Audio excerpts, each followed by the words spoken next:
औरंगजेबाचं उदात्तीकरण करतात। सरकार तर म्हटलं होतं की यांना कोर्टात, यांना जेलमध्ये टाकू। कालच मला आश्वासन दिलं मुख्यमंत्र्यांनी या सभागृहात, सदस्यत्व रद्द केलं, ओके।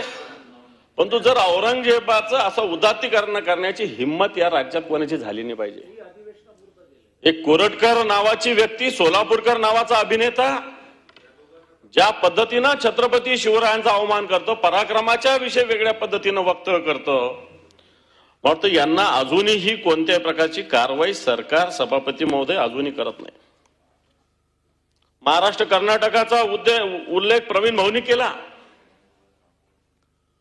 मागच्या 8-10 दिवसापूर्वी ज्या घटना घडल्या महाराष्ट्र कर्नाटक बेळगाव मध्ये, सभापती महोदय, वर्तमानपत्रात वेगळ्या घटना आल्या, वेगळे वेगळे प्रकार वर्तमानपत्र आले, परंतु प्रत्यक्षात तिथले लोक बेळगावचे येऊन भेटले।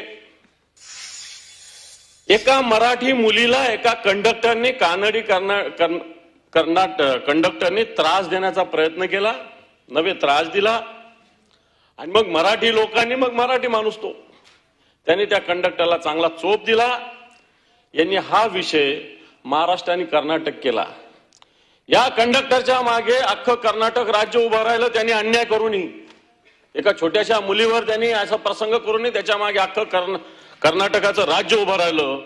परंतु महाराष्ट्राच्या वतीनं याविषयी कोणती भूमिका मराठी माणसाला पाठिंबा देण्याची सभापती महोदय झालेली नाही। मग आपण हा महाराष्ट्र, हा संयुक्त महाराष्ट्राचा लढा आपण लढला। आज बेळगाव असेल, कारवार असेल, निपाणी असेल, हे सगळे गाव आपले आपण म्हणतो।